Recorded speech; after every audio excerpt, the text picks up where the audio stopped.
నమస్తే. ఈ కేఎస్ ప్రసాద్ అనే వ్యక్తికి ఈ మధ్య డిబేట్లు తక్కువైపోయినాయి, పర్సనల్ ఇంటర్వ్యూస్ ఎక్కువైపోయినాయి.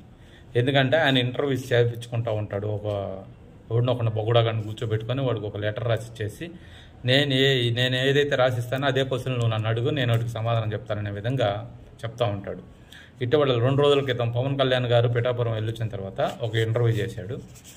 అందులో ఒక 4-5 పాయింట్లు చేశాడు. ఇప్పుడు ప్రస్తుతానికి ఒక 2 నేను వివరిస్తాను. అందులో ఏమంటాడంటే, SEZ కంపెనీలు వైసీపీ తీసుకొచ్చింది అని పవన్ కళ్యాణ్ గారే చెప్పారు. జగన్మోహన్ రెడ్డి గారు చేసిన మంచి పనులు, ఆయన తెచ్చిన ఫ్యాక్టరీస్ గురించి జగన్మోహన్ రెడ్డి గారు వివరించుకొని ప్రజలకు చెప్పాల్సిన అవసరం లేదు. పవన్ కళ్యాణ్ గారే మెడలో గంట కట్టుకొని మరి అందరికీ చెప్తున్నాడు అని చెప్తున్నాడు. చూడండి కేఎస్ ప్రసాద్ గారు, ఫస్ట్ మీరు వైసీపీ కండ కప్పుకోండి. ఒకటి, పవన్ కళ్యాణ్ గారు ఆడ చెప్పింది ఏంటంటే, రాజశేఖర రెడ్డి గారు ఉన్నప్పుడే తెచ్చారు ఈ కంపెనీలు, ఇప్పుడు వచ్చినవి కాదు, గత వైసీపీ కాదు, ఇప్పుడు వచ్చిన ప్రభుత్వం కాదు తెచ్చింది, కానీ అప్పటి నుంచి ఆ సమస్యలు ఉన్నాయి, దానికి పరిష్కారం నేను ఎతుకుతాను అన్నాడు.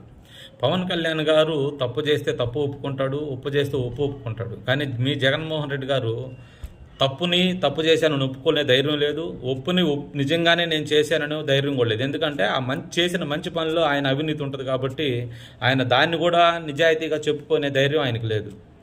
ఆయన్ని ముందు అసెంబ్లీకి వెళ్ళి, అయ్యా నా వల్ల ఈ తప్పు జరిగింది గత 5 ఏళ్లలో రాష్ట్రానికి, ఇదిగో నా వల్ల ఈ మంచి పని జరిగింది అని ప్రజలకు వివరించి చెప్పండి ఫస్ట్. అప్పుడు మీలాంటి బొగడగాళ్ళు వచ్చి ముందు మాట్లాడండి. అది కాకుండా ముందు మీరు అనవసరంగా వచ్చి తెలియకుండా ఆయనేమో దాముకుంటాడు దుప్పటి కప్పుకొని, మీరేమో బయటకు వచ్చేటండి పనికి మళ్ళీ వాగుడు అవుతుంటారు.